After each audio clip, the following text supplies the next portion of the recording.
نمک ملا پانی اس کے زخموں پہ چھڑکا گیا، مکے کی نکیل دار زمین پہ اسے گھسیٹا گیا، اور دوسرے دن پھر دبتے ہوئے پاؤں پہ لٹایا، اور میاں نے ٹھوکر مار کے پوچھا بلال پھر اس کا نام لے گا؟ اور بلال نے مسکرا کے کہا ظالم، اس کو ماننے کا جتنا مزہ آج آیا ہے نا آج تک آیا ہی نہیں۔ کون سا نشہ تھا، کون سا نشہ تھا کہ علامہ اقبال بھی کہہ اٹھا چمک اٹھا جو ستارہ تیرے مقدر، حبش سے تجھ کو اٹھا کے حجاز میں لایا، واہ بلال تیرے مقدر، واہ بلال تیرے مقدر۔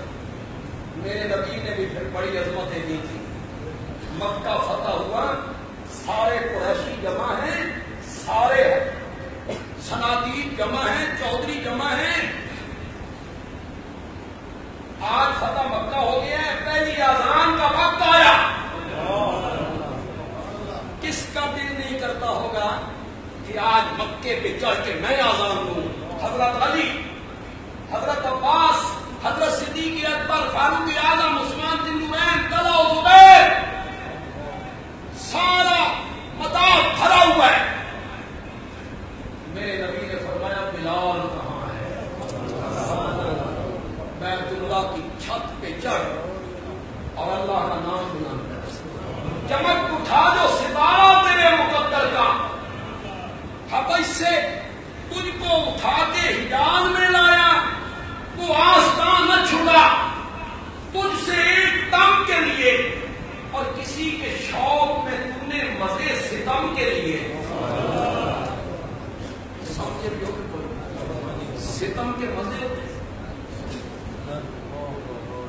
یہ کیسا ستم ہے جس کے مزے ہیں، مزے ہیں، کسی کے شوق میں تم نے مزے ستم کے لیے، اور جفا جو عشق میں ہوتی ہے وہ جفا ہی نہیں، اور ستم نہ ہو تو محبت میں کچھ مزہ نہیں۔ چمک اٹھا جو ستارہ تیرے مقدر۔ یہاں ایک بات کہا کرتا ہوں، کچھ نئے لوگ آئے ہوں گے تو وہ سن لیں، جو میرے پہلے سننے والے لوگ ہیں ہم نے کئی مرتبہ سنا ہو۔ چمک اٹھا جو ستارہ تیرے مقدر کا، حبش سے تجھ کو اٹھا کے حجاز میں لایا، حبشے سے اٹھایا، حبشے سے اٹھایا، منڈیوں میں بکوایا، پھر مکے میں پہنچایا، پھر رب کی رحمت بلال کو میرے نبی کے قدموں میں لائی، میرے نبی کے قدموں میں لائی، اور جب بلال میرے نبی کے قدموں میں آیا تو رب نے اس کے قدموں کی آواز کو جنت میں پہنچا کے رکھ دیا۔ اٹھا جو ستارہ تیرے مقدر کا، حبش سے تجھ کو اٹھا کے حجاز میں، وہ کون سا نشہ تھا جو میرے نبی نے انہیں پلایا؟ تو کوئی ترشی اس نشے کو اتارو، کیا منوانا چاہتے؟ مشرکین مکہ کیا کہتے تھے؟ مشرکین مکہ کا نظریہ کیا تھا، عقیدہ کیا تھا، شرک کیا تھا؟ قرآن نے ان کا کیا شرک بیان کیا؟ بس آپ میرے ساتھ جلدی جلدی چلیں گے، تعلیم یافتہ لوگ ہیں، میں کوئی جاہلوں میں نہیں بیٹھا ہوں، پڑھے لکھے لوگوں میں۔ کیا مشرکین مکہ اللہ کی ذات کو نہیں مانتے؟ کعبہ کو بیت اللہ کہتے ہیں، اس کا نام اللہ، بچوں کے نام عبداللہ رکھتے ہیں، میرے پیارے پیغمبر کے والد محترم کا کیا نام تھا؟ اللہ کو نہیں مانتے تو بچوں کے نام عبداللہ کیوں رکھتے ہیں؟ کیا مشرکین مکہ اللہ کی صفتوں کے قائل نہیں تھے؟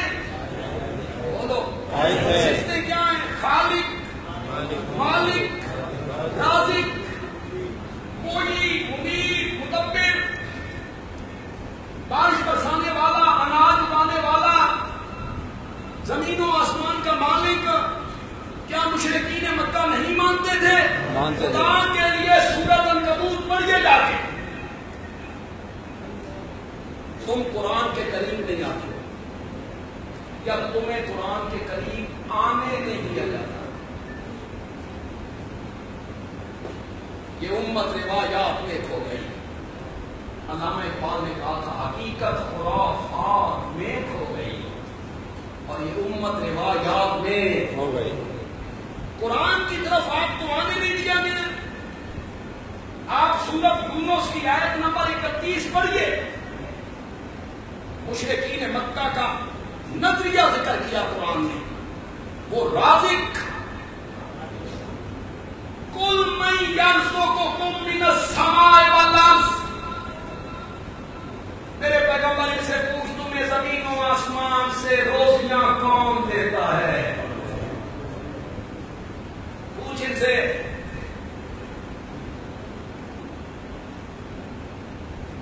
آسمان سے بارش برساتی، سورج کی آنکھی کرنوں سے فصلیں پکاتی، چاند کی ٹھنڈی روشنی سے پھلوں میں رس بھرتے، ایک دانے کو 700 دانوں میں بدل کے کون دیتا ہے؟ کون دیتا ہے؟ پوچھ ابو جہل سے. سورۃ یونس ہے 11واں پارہ آیت نمبر 31. خدا کے لیے گھر میں جا کے دیکھنا. اور میں ترجمے کے لحاظ سے جن آیتوں کے متعلق مجھے پتا نہیں کہ کوئی ڈنڈی نہیں مار سکتا، ڈنڈیاں ماری ہیں لوگوں نے ترجمے میں، لیکن یہ جو آیت میں نے بتائی ہے سورت کون سی بتائی؟ آیت نمبر 31. آپ کے گھر میں کسی دیوبندی عالم کا ترجمہ، بریلوی عالم کا ترجمہ، اہل حدیث عالم کا ترجمہ، شیعہ عالم کا ترجمہ، اس عالم کا ترجمہ آپ کے گھر میں اٹھائیے. بندیال بھی آپ کو کہنا چاہتا ہے پڑھیے. خدا کی قسم وہی ترجمہ کرے گا جو میں آپ کو سنا رہا ہوں. یہ نہیں ہے کہ شیعہ کوئی اور کرے، بریلوی کوئی اور کرے، اہل حدیث کوئی اور کرے، دیوبندی کوئی اور کرے. نہیں، پڑھیے. ہم تمہیں دعوت دیتے ہیں قرآن کی جانب پر. دو لوگ تمہیں کہیں گے قرآن نہیں پڑھنا گمراہ ہو جاؤ گے. ان کو پتا ہے نا کہ قرآن سیدھی راہ دکھاتا ہے. قرآن کی طرف نہیں جانا.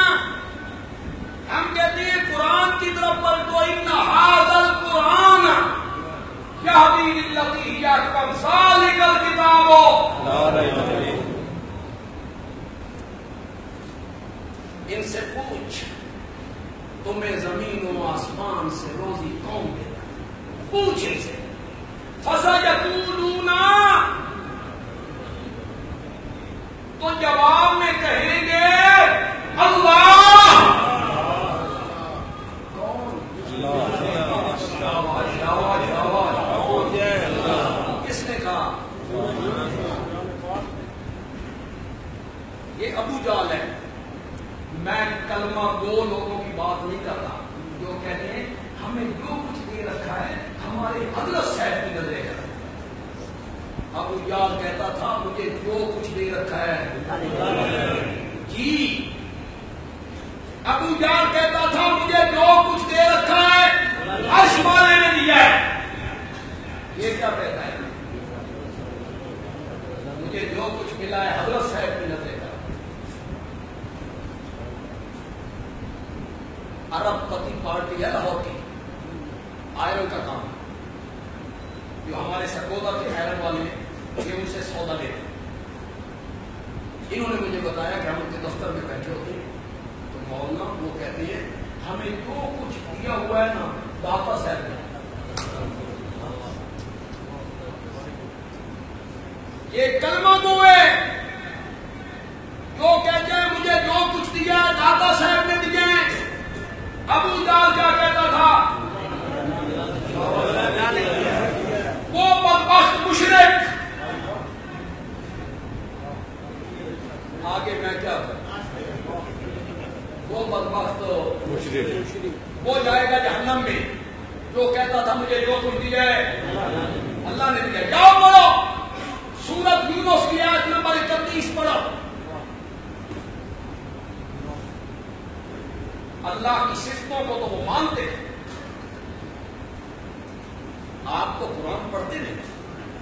اگر آپ قرآن ترجمے کے ساتھ پڑھیں خدا کی قسم بہت سارے مسائل حل ہو، بہت سارے مسائل حل ہو۔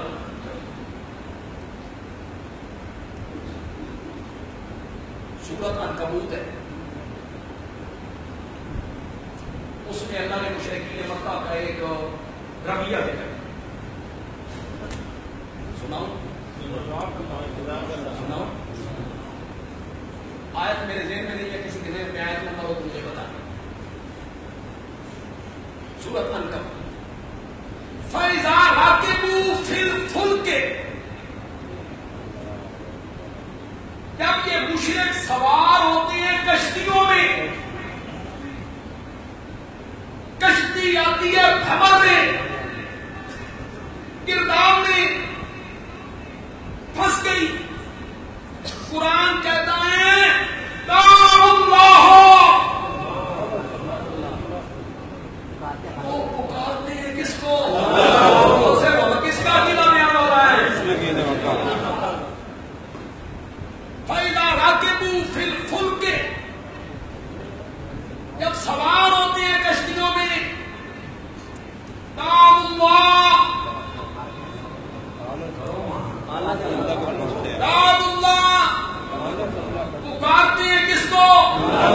مخلصین،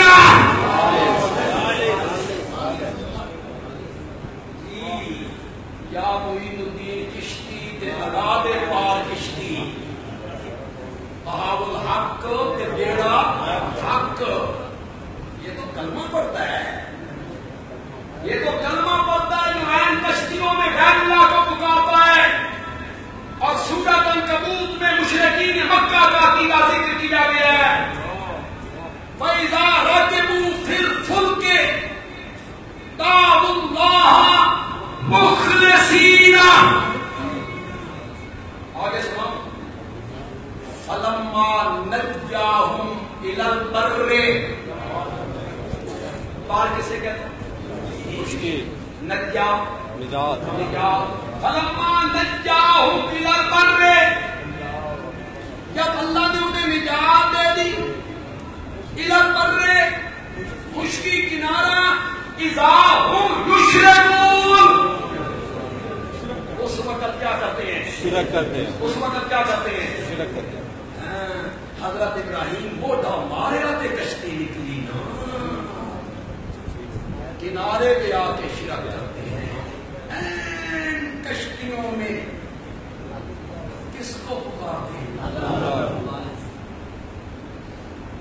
خالص اللہ کی پکار۔ میں جلدی کی اپیل کروں کہ تمہیں توحید سناؤں، سچی سی گل، کہ پھر میں آج کوئی اپیل نہ کرا کہ یہی اپیل ہو جائے۔ چلو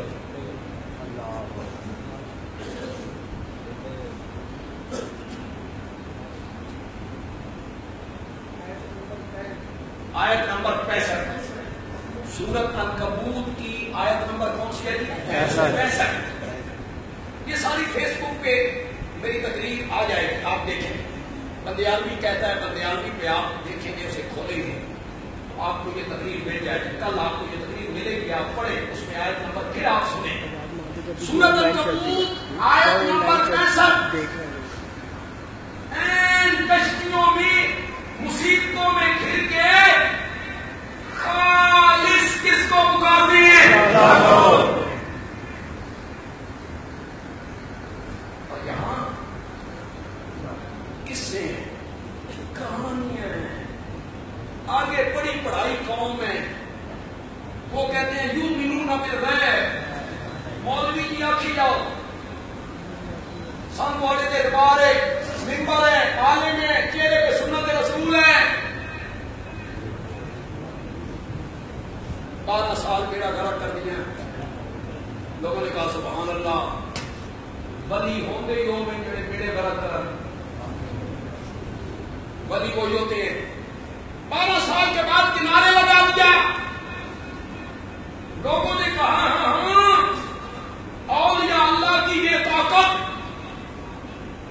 یہ غلبہ، یہ تسلط، جب چاہے دبو دیں، جب جائیں کنارے لگائیں، کوئی دلیل نہیں، کوئی دلیل نہیں۔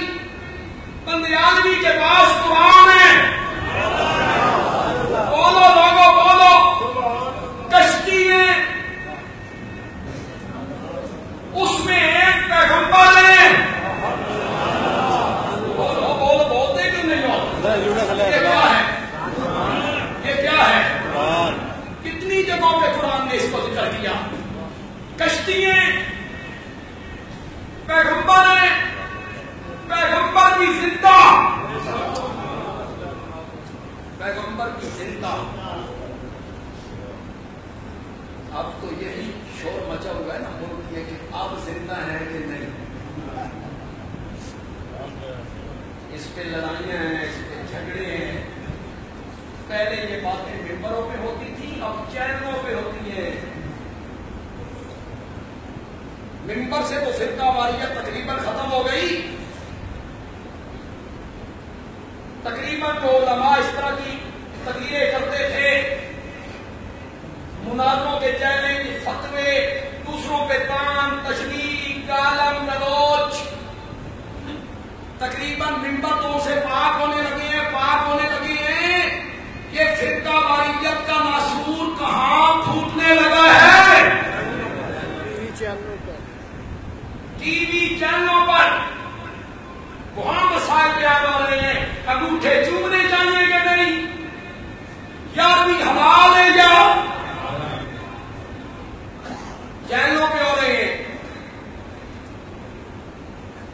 اور وہاں مزے کی بات یہ ہے کہ سارے کمزور عقیدے کے، غلط عقیدے کے لوگ اکٹھے کیے جاتے ہیں، ان میں بیچارہ ایک صحیح العقیدہ پھنس جاتا ہے، ایک صحیح العقیدہ۔ اور پھر جو اینکر ہوتا ہے اس کو غیر جانبدار ہونا چاہیے، اینکر بھی جانبدار بنتا ہے، اینکر بھی جانبدار ہوتا ہے، انہی کی بولی بولتا ہے۔ بلکہ جو لوگ ممبروں میں رات میں فرقہ واریت پھیلانے سے عادی ہیں اور ملک میں ان کی شہرت ہے کہ یہ فرقہ واریت پھیلاتے ہیں، انہیں بول چینل پہ ٹی وی پہ بلا کے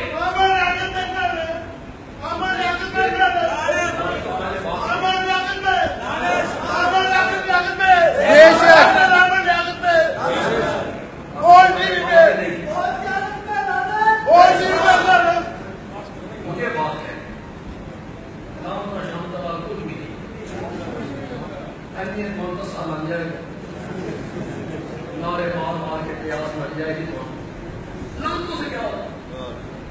لعنتوں سے کیا ہوگا؟ لعنت اللہ علی الکاذبین۔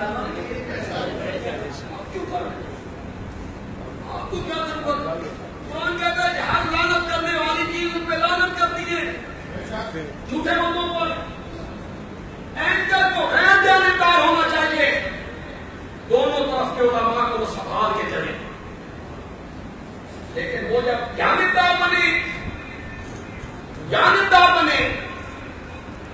پھر وہ فرقہ واریت پھیلائے، پھر وہ حب رسول کے پیمانے اور حب رسول کا ترازو خود مقرر کرے، نہ حب رسول کا پیمانہ، حب رسول کا ترازو میں نہیں مقرر کر سکتا، کوئی عالم نہیں مقرر کر سکتا، حب رسول کا پیمانہ مقرر کر سکتا ہے تو صدیق اکبر کر سکتا ہے۔ صحابہ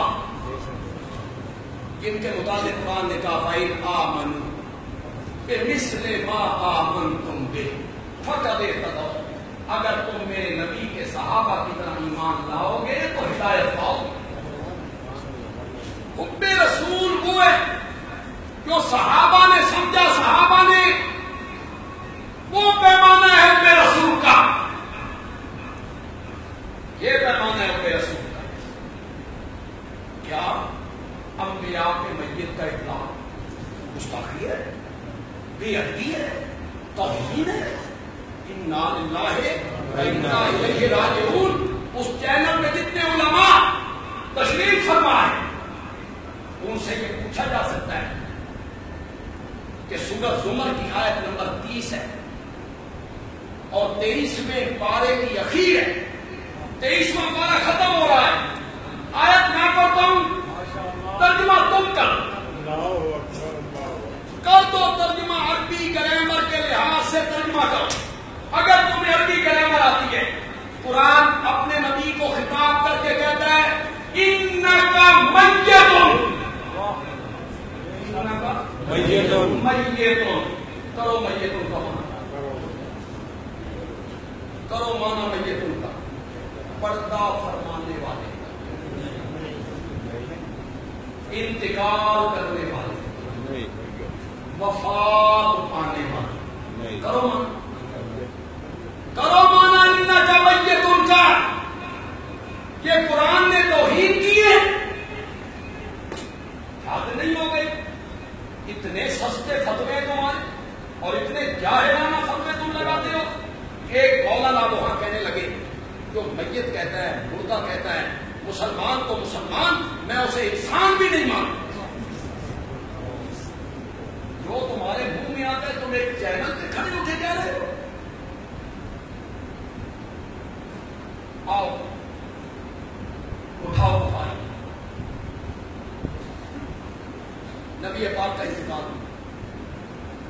حضرت صدیق اکبر رضی اللہ عنہ وہ آئے, مسجد نبوی سے گزرے, حضرت عائشہ کے حجرے میں گئے.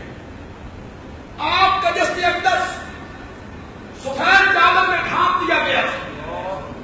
حضرت صدیق اکبر نے آپ کے چہرہ پر انوار سے کپڑا ہٹایا اور نبی پاک کے ماتھے کو چوما, ماتھے کو چوما اور چوم کے کہا کرو ترجمہ کسی میں ہمت ہے تو.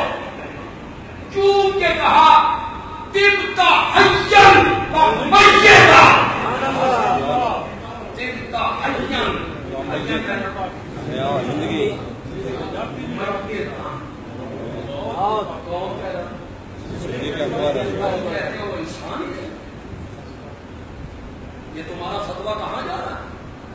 تبتا حیّن و میتا, میرا سونا پیغمبر تیری زندگی بھی پاکیزہ, تیری موت بھی پاکیزہ, تیری زندگی بھی پاکیزہ, تیری موت بھی پاکیزہ.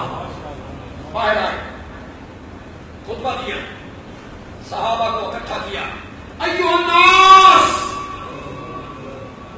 بخاری سے پڑھ رہا ہوں, بخاری سے. ایھا الناس, اور لوگوں, من کان منکم یعبد محمدا صلی اللہ علیہ وسلم فإن محمدا قد مات. یہ ماتا کا معنی کرو, ماتا. حضرت ابوبکر کہہ سکتے تھے فاتا, انتقلا. تم نے پیمانے مقرر کرنے, ادب کا تقاضا یہ ہے کہ کہا جائے پردہ فرما ہے. کہ ادب کے تقاضے تم نے مقرر کرنے ہیں. حضرت صدیق اکبر کہتے ہیں ان محمدا قد مات, ان محمدا قد مات ومن کان منکم یعبد اللہ فإن اللہ حی لا یموت. جو اللہ کی عبادت کرتا ہے اس کا معبود ایسا زندہ ہے جس پر کبھی موت نہیں. تم نے موت کو کیا سمجھ رکھا ہے؟ بری چیز ہے. موت بری ہے میرے لیے, تیرے لیے, جنہوں نے پتا پہ شکنجے چڑھنے, زندگی غلط گزاری, گناہ کیے, نافرمانیاں کی, حقوق العباد میں حد تلفی کی. وہ کہتے ہیں اور جی لے لیے, اور جی لے لیے, اور جی لے لیے. اور جنہوں نے زندگی گزاری شریعت کے مطابق اور چھوٹے بڑے گناہوں سے پاک ہوتی ہیں, ان کے لیے بہت بری چیز ہے. تحفۃ المومن, مومن کا تحفہ کیا ہے؟ موت ہے. تم نے موت کو بے ادبی کا لفظ بنا دیا. تحفہ الموت یسر,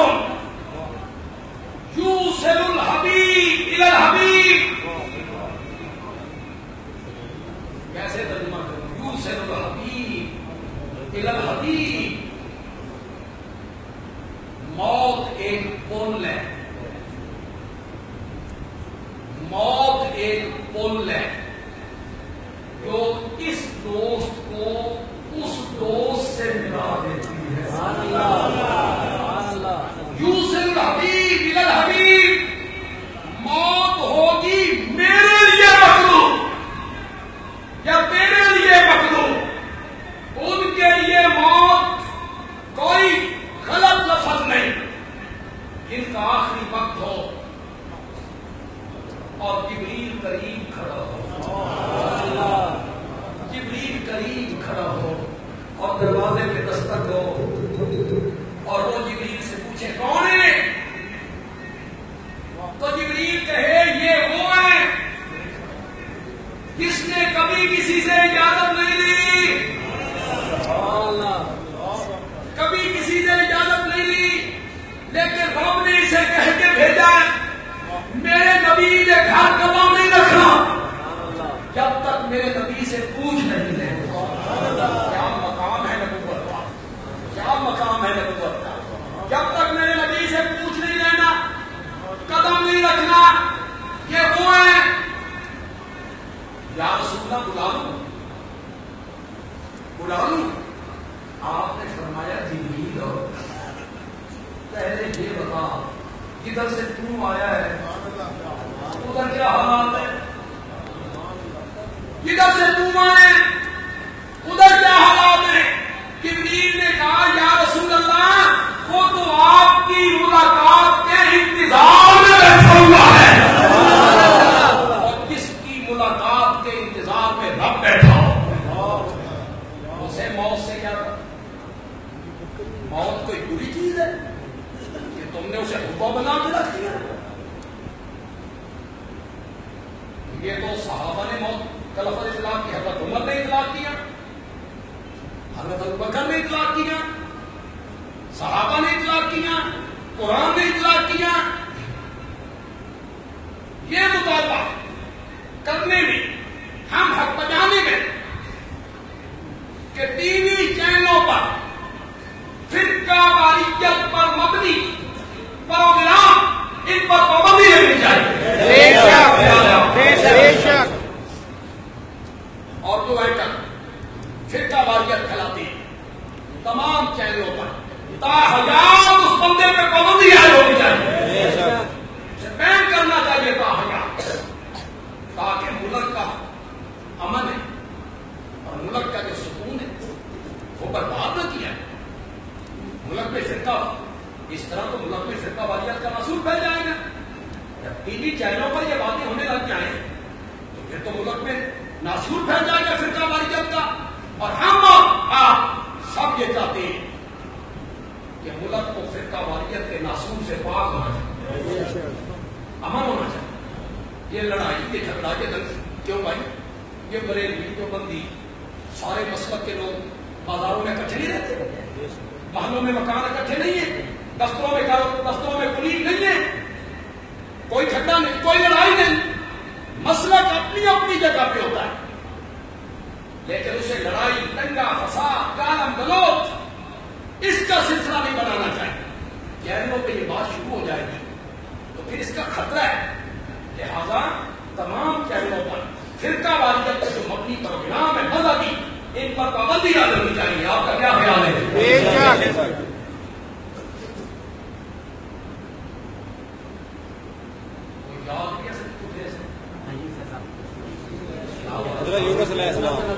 کشتی اس میں زندہ پیغمبر ہیں،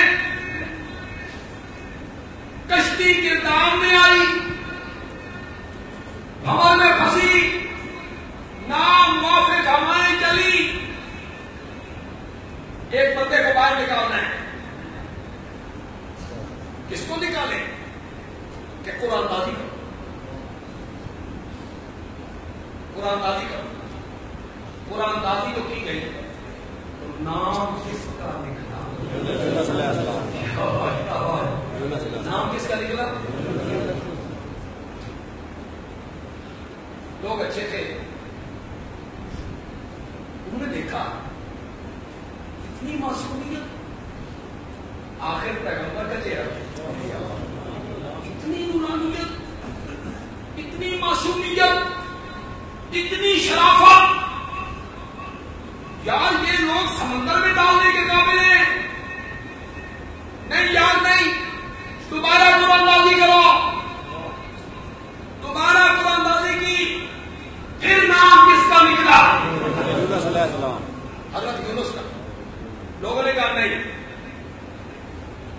ایسے لوگ سمندروں میں کے حوالے کرنے کے قابل نہیں ہو. تیسری بات قرآن اندازی کی، نام پھر کس کا نکلا. یہاں ایک جملہ کہا کرتا ہوں اور جملہ بھی پنجابی میں ہے، اور یہاں بھی پنجابی میں کہوں گا تو سکے تو لکھنؤ چھوڑے کسی پنجابی نہیں سمجھے، سمجھ آئیں گے نا. پنجابی میں ذرا مزہ دے مزہ دے. جب تیسری بار نام حضرت یونس کا نکلا، کل عید بن گئی. اللہ دا پیغمبر کشتی دے وچ بہوے تا کشتی ڈوبدی ہے، کشتی ڈوبدی ہے. یہ پیغمبر نو کڈھو، کشتی بچدی ہے. رب نے مسئلہ سمجھایا، اوے لوگو کشتیوں کا دبونا اور کنارے لگانا یہ نبیوں بندوں کے نہیں میرے اختیار میں ہے. یہ نبیوں کے اختیار میں ہے. یہ تو قرآن ہے، لیکن آپ کو قرآن کی طرف آنے کو نہیں دیتا. اور بندیالگی کا قصور صرف یہی ہے کہ یہ قرآن سناتا ہے، اس لیے یہ بدنام ہے. لوگ کہتے ہیں متشدد ہے، فسادی ہے. فسادی تم قصے سناؤ، کہانیاں سناؤ، روایتیں سناؤ، جھوٹے خواب سناؤ، بزرگوں کے خط سناؤ، کشف سناؤ، خواب سناؤ. تم امن پسند ہو اور ہم اللہ کا قرآن سنائیں تو ہم فسادی ہو جاتے ہیں. یہ قرآن ہے، خدا کے لیے اپنا عقیدہ قرآن کے مطابق بنائیے. کشتیوں کا دبونا اور کنارے لگانا یہ انبیاء اولیاء کے اختیار میں نہیں. کس کے اختیار میں ہے؟ جب مکہ فتح ہوا، ابو جہل کا بیٹا اکرمہ آگے، اس نے کہا ساری دنیا کو معافی مل سکتی ہے، ابو جہل نے پتر نہیں لگ سکتی. وہ سمندر کے کنارے پہنچا، کشتی میں بیٹھا، یمن کی طرف جانا چاہتا ہے، یمن کی طرف. کشتی کے دار میں آئی. کچھ لوگوں نے غیر اللہ کو پکارا تو کشتی کے ملا نے کہا میری ساری زندگی سمندر کی لہروں میں گزر گئی اور میرا یہ تجربہ ہے کہ سمندر کی لہروں میں سوائے رب کے کوئی کام نہیں. اکرمہ کہتا ہے میں نے اس کی بات کو سنا تو میں نے کہا اگر سمندر کی لہروں میں کوئی کام نہیں آتا تو پھر خشکیوں پہ کوئی کس طرح کام. میں نے کہا مولا جو تم مجھے یہاں سے زندہ بچا کے لے جائے گا، میں جس طرف جا رہا ہوں اس طرف نہیں جاؤں گا، سیدھا تیرے نبی کے قدموں میں جاؤں گا. ابو جہل کا بیٹا اکرمہ مسلمان ہو، اللہ نے اسے ایمان کی توفیق دی. مضمون تو ہمارا درمیان بھی ہے. مضمون کیا بیان کرنا چاہتا ہے؟